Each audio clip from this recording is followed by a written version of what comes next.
Fala, meus amigos, minhas amigas, professor Felipe Fazolino na área, plano de história no ar, de novo, mais uma vez, trazendo hoje Revolução Russa. Aula essa que eu prometi no Instagram do plano de história, inclusive, se quiser parar o vídeo agora e ir lá se inscrever, vai dar aquela moral. E aqui a gente vai começar essa história que conta sobre a primeira experiência do socialismo dentro como uma política de Estado no mundo. A Revolução Russa, ela tem início e a gente vai entender basicamente qual que foi o processo que acontece na Rússia e que tem relação com o processo de transformações na Europa, que vai fazer com que o socialismo chegue ao poder por meio de uma revolução. É uma revolução tão marcante, que foi tão divisor de águas, tão ruptora quanto a Revolução Francesa. A Revolução Russa, a gente consegue explicar o surgimento do proletariado, aquela força que vai ser a mão armada da Revolução, quando a gente olha para o século XIX e percebe que o czar, apesar de governar uma Rússia retrógrada, atrasada economicamente, basicamente agrária e com praticamente nada de industrialização, ele começa a fazer um projeto de modernização ainda no século XIX, ou seja, inicia-se a industrialização na Rússia. Isso vai gerar uma coisa fundamental para esse processo revolucionário: o surgimento de uma nova classe social, os operários esses, trabalhadores urbanos esses, que dentro da Europa, desde o início da Revolução Industrial na Inglaterra, tem cada vez mais reivindicado seus direitos, inclusive a luta dos trabalhadores do século XIX por direitos gerou também algumas ideologias para romper com o capitalismo, como anarquismo, e como o socialismo. Pô, os caras vão fazer isso aí. Então, isso tem tudo a ver, tudo a ver. Mas agora, apesar disso, como é que era a situação russa naquela época, do Estado, da economia? A gente tem que lembrar que a aristocracia comandava. Ali ainda tinha características feudais. Tu acredita, bicho? A exploração, tanto de camponeses quanto de trabalhadores urbanos, os operários não tinham nenhum tipo de direito. E quem comandava a economia, essa industrialização que ainda era pequenininha, que aqui não, lá na Rússia, era basicamente capital estrangeiro, especialmente capital francês. E essa realidade de séculos de segregação, de pobreza, vai acabar gerando um contexto de miséria desde o final do século XIX. Esse contexto de miséria vai começar a se acumular com aquele ranço, sabe aquela camisa horrível que vocês gostavam, né? Graças a Deus saiu da moda.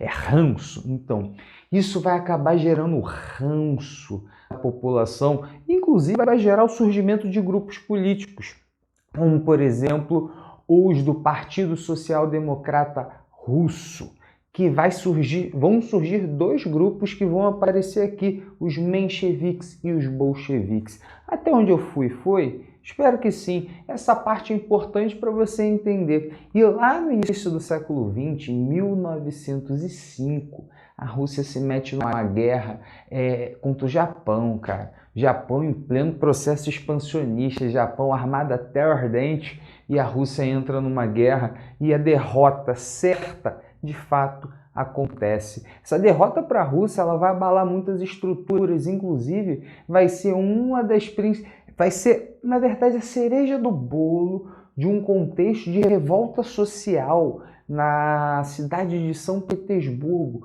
onde vai ter uma manifestação. Enquanto isso, navios como o encouraçado Potemkin, um navio que participou dessa guerra e que foi tomado pelos marinheiros, reivindicando direitos, levantando a bandeira vermelha do socialismo, cara, tá tudo acontecendo ao mesmo tempo. Mas aquela manifestação no palácio lá em São Petersburgo, cara, os caras queriam levar um documento para o rei, eles queriam pedir direitos, eles queriam pedir, pelo amor de Deus, faz alguma coisa.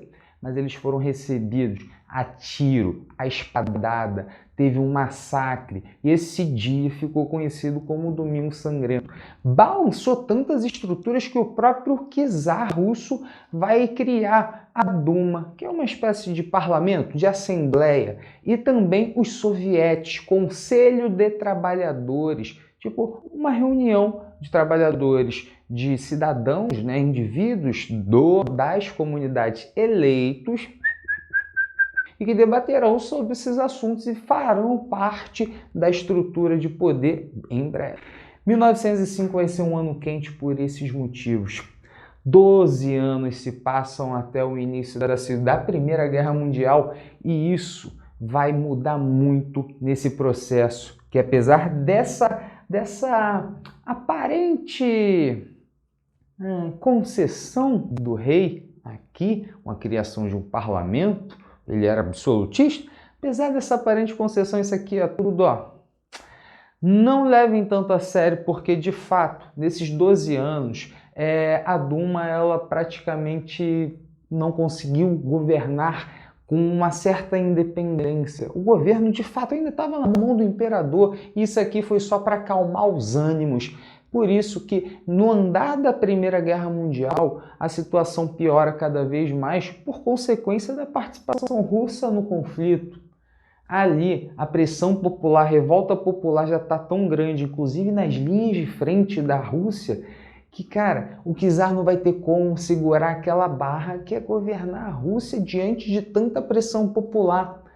Um dos grupos que eu citei no início da aula que queria alcançar o socialismo, mas de maneira moderada, os mencheviques, vão fazer um projeto ao lado dos liberais para assumir o governo provisório, já que o czar anunciou, a família Romanov foi aprisionada. Essa galera aqui, os mencheviques, vão governar em 1917, mas eles não vão tirar a Rússia da guerra, que era uma das principais exigências da população russa e dos russos que estavam no conflito. Galera, 1917 é o ano da Revolução, mas eles, os mencheviques, vão tomar uma medida que vai beneficiar o retorno de exilados políticos para a mãe Rússia. E nessa leva chega quem? Eu, tu, meu pai? Não, cara. O Lenin, Vladimir Ilionovich Lenin, líder socialista, intelectual, não é só líder, não, é intelectual também. Líder socialista, líder dos bolcheviques. Os bolcheviques vão começar a conclamar a população, organizar cada vez mais trabalhadores, camponeses, soldados, dialogar e fazer com que os sovietes congregassem a população e todo o poder passasse para os sovietes. Os bolcheviques estão armando uma revolução e de fato ela vai acontecer. Eles vão derrubar o governo provisório. Lenin, que vai conseguir conclamar o povo por causa de suas ideias. Claro, suas ideias são muito mais amplas do que essa simplicidade que a gente traz na aula, que fala que é um conjunto de suas ideias debatidas em estações de trem, por exemplo, em encontros de trabalhadores, em sovietes. Esses conjuntos de discursos criaram uma ideia chamada de teses de Abril. Dentro das teses de Abril, a gente pode falar um termo padrão: paz, pão e terra. A mensagem que ele quis passar para a população era que a Rússia precisava de paz, a Rússia precisava de comida, os russos precisavam de terra porque eles não tinham, a miséria estava ampla. Galera, esse conjunto de ideias conhecidas como teses de Abril servem e servirão de base para as ideias de Lenin.